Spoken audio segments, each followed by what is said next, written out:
This is my dad. He's turning 50 tomorrow. Just to put this in context, Neil Armstrong landed on the moon 50 years ago. But this isn't a story about getting older, it's a story about fishing. Fishing has always been important to my dad. This is really the first picture of him and my Uncle Mike fishing together. This is a story that spans 4 decades in the making and continues today.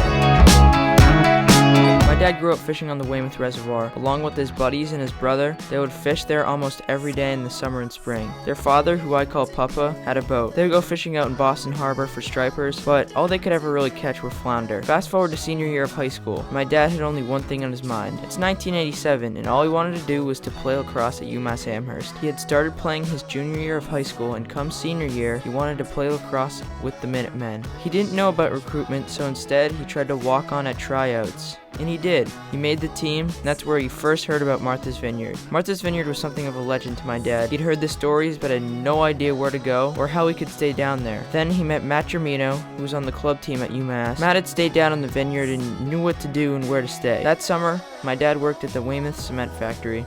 He went back to school, and that's where he met my mom. That year, Matt told my dad that they needed one more person for the summer house on the vineyard, so my dad went for it. And along with 8 other roommates, they all stayed in a house down in the Edgartown estates. My dad's summer job was to work at the A&P, which was the grocery store in Edgartown. His boss was Chris Royal. They became really great friends, and we're actually staying in his house this week. That first year he was down there in 1989, he didn't know much about fishing. Before this, he had only really ever fished freshwater, and saltwater was a whole nother beast. The next summer on the vineyard, 1990, things were different. This time, my mom stayed with him this summer, and they stayed at a place with 20 kids. My Uncle Mike was also down there that summer. Fishing was better, but my dad's only goal was really to catch the stripers at Big Bridge, also known as Jaws Bridge. The third summer, the summer of 1991, was different. Both my parents had graduated that spring, and this was going to be their last summer down there for a while, since they would be joining the workforce at the end of August. Fishing was better. My parents had become seasoned anglers on Martha's Vineyard, and with their friend Chris Royal, they really caught a lot of fish. The summer of 1991 was also one for disasters. It was the year of the no-name storm, or the perfect storm. For 6 days, the storm laid waste to the coast of Massachusetts. In total, the storm caused $200 million in damage and even killed 13 people. After the summer ended, my dad saw an ad in the paper for a job at Thomas James Brokerage. The ad was boasting unlimited potential. He was going to be a stockbroker. He spent 6 months studying for the Series 7, which is the eligibility test to become a broker. And he passed, and he's still a broker today. Of all the fish my dad had ever caught, this one was probably the one he talks about the most, and is just the most proud of overall. My dad, along with 5 other guys, went out together on the Merity 2 out of Rhode Island to go shark fishing. It was the first mate's first day. They got in pretty thick with blue sharks, and then it all went quiet. They started to run a chum line, when finally, an explosion of water happened off the boat, and a mako shark came jumping out of the water so high, and it kept jumping, again and again. After fighting the fish for a long time, each guy getting a turn and then switching off on the rod, which was stand-up gear, the fish got close to the boat, but the line snapped. Then, just like in Jaws, the captain harpooned the mako right in time with a massive air-filled buoy.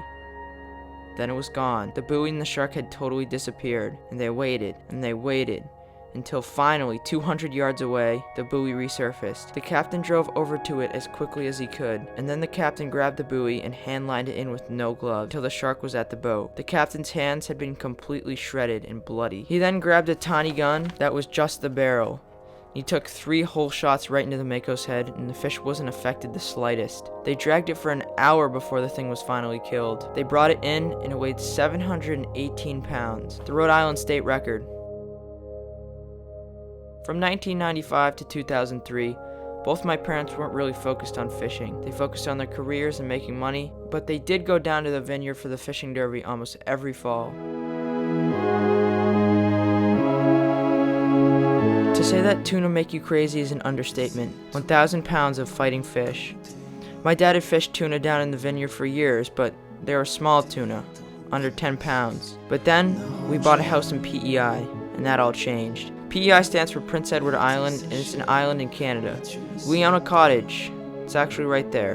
And it just happens that North Lake, which is about 15 miles from our house, is the tuna capital of the world. You see, most of the biggest tuna that have ever been caught are all caught in the Gulf of St. Lawrence. The world record was caught there too. The tuna had been everywhere in the 70s. There are even stories of people hooking them from jetties, and they were catching so many, and this was before they would sell them to Japan, that the fishermen would just bury the fish because they had nothing else to do with them. Then, They just vanished. No one saw any for about 30 years. Some people could catch them, but nothing like before. And from 2003 to 2008, my dad kept calling Jeff McNeil, who was the only real charter guy out of North Lake. He never returned a call. They just weren't around. Then, like magic, they showed up.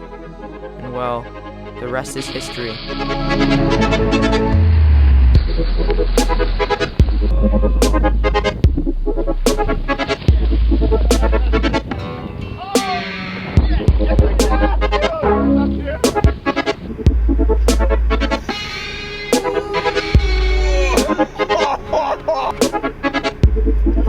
Oh my God, you see the... Whoa!